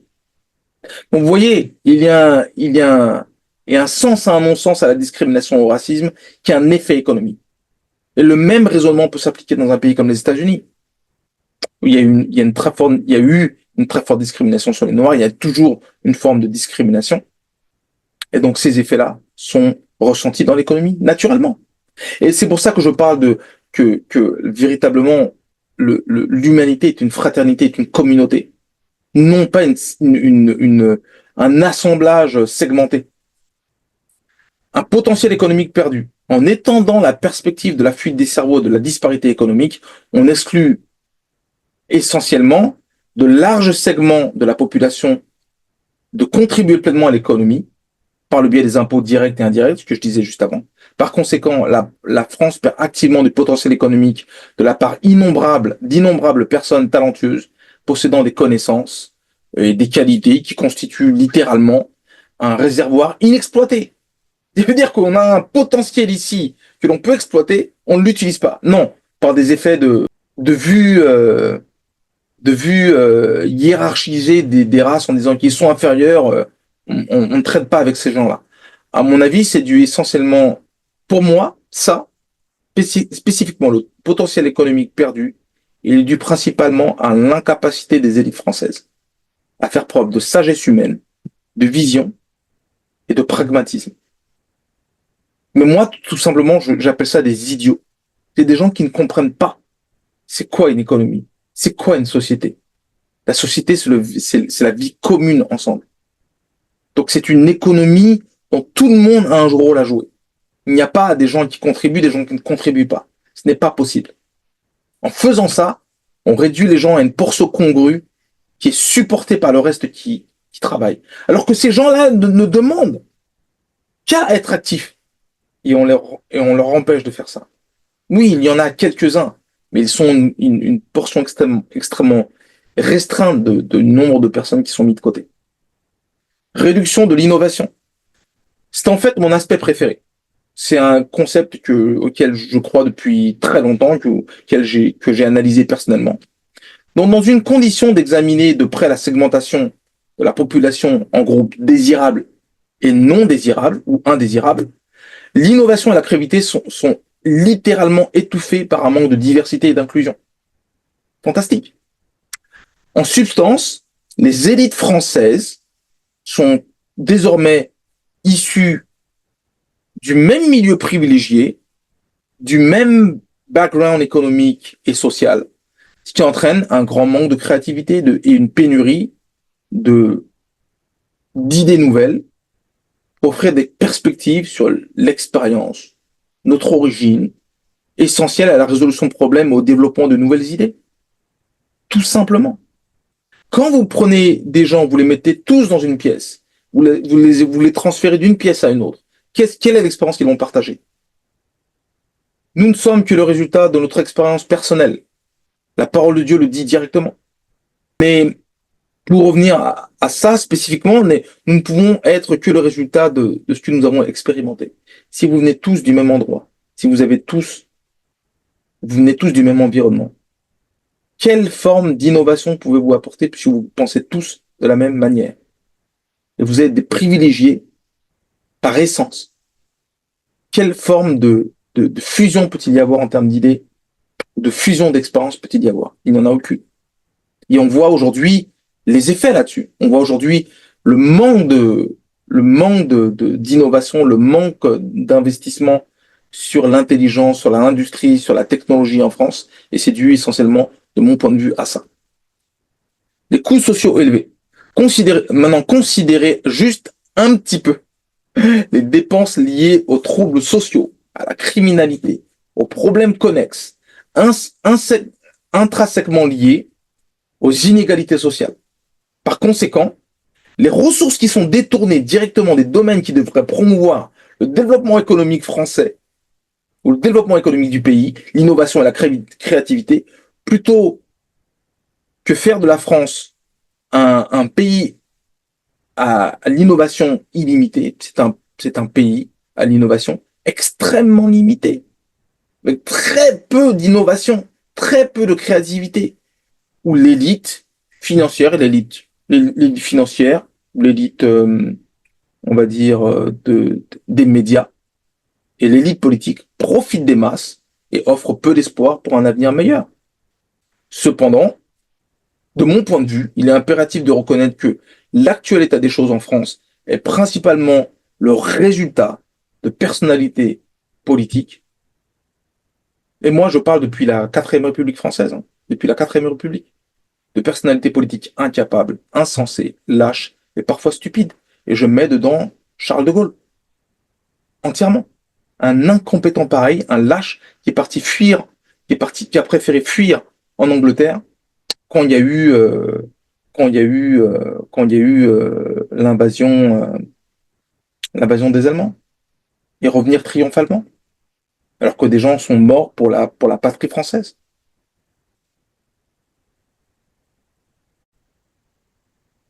J'en veux pour exemple un personnage comme Jean Moulin, qui est un héros de la résistance, qui s'est battu pour son pays en ayant une respectabilité et un engagement pour son pays très important.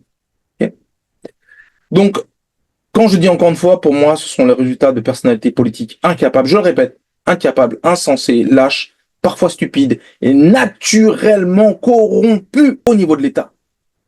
Des vendus, des menteurs, des manipulateurs.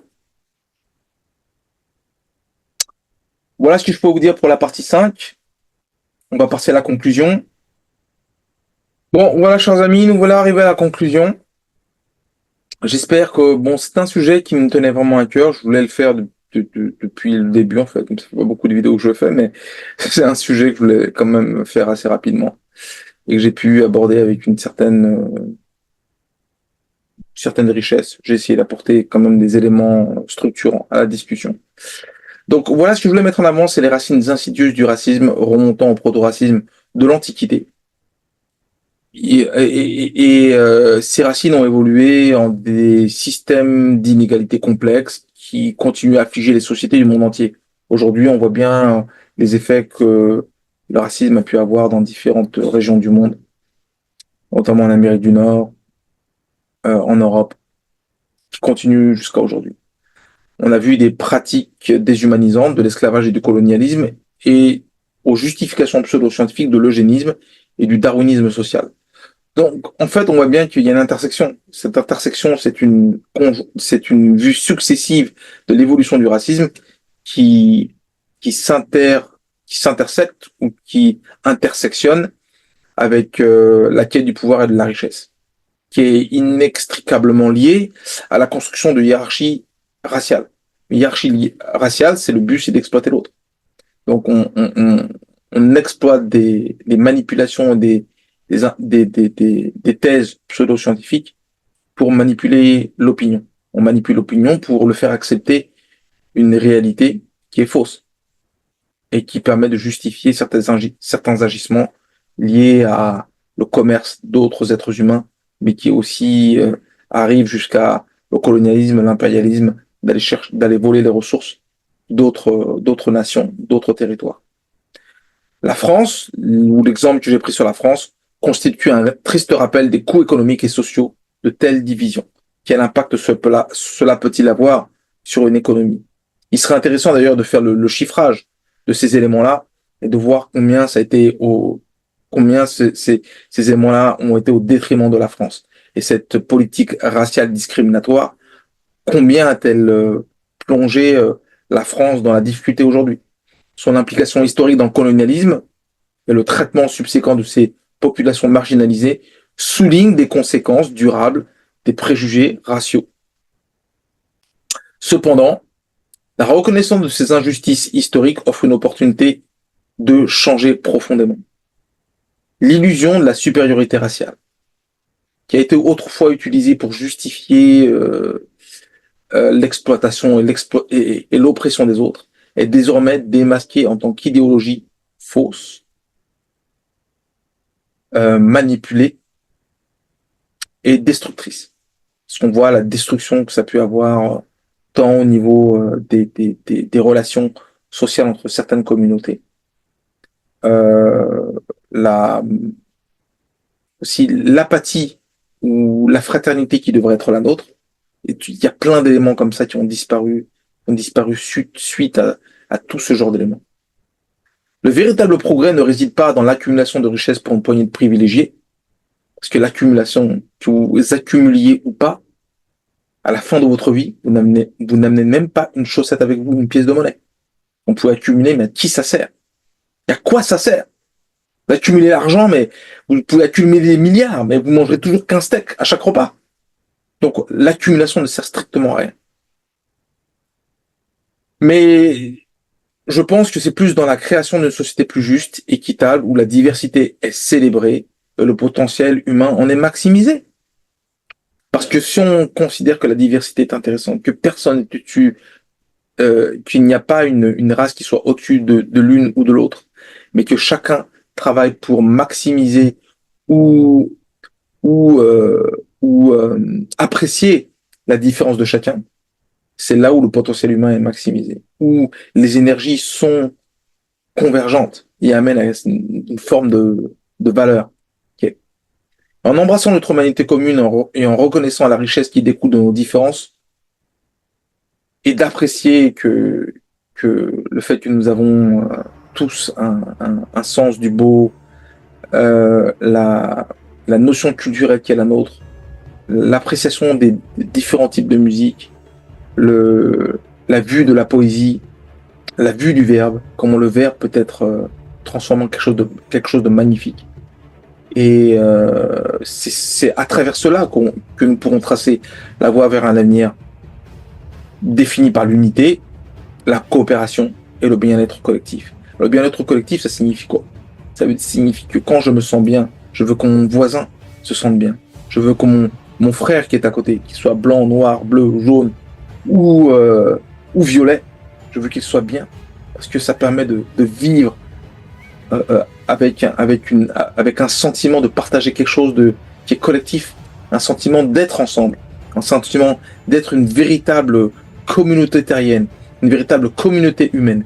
Aujourd'hui, nous ne sommes qu'un segment, un ensemble de segments qui vivons les uns à côté des autres. Et c'est ça le plus triste. Je vous remercie pour l'attention que vous avez portée. J'espère que vous regarderez cette vidéo. Et à très bientôt.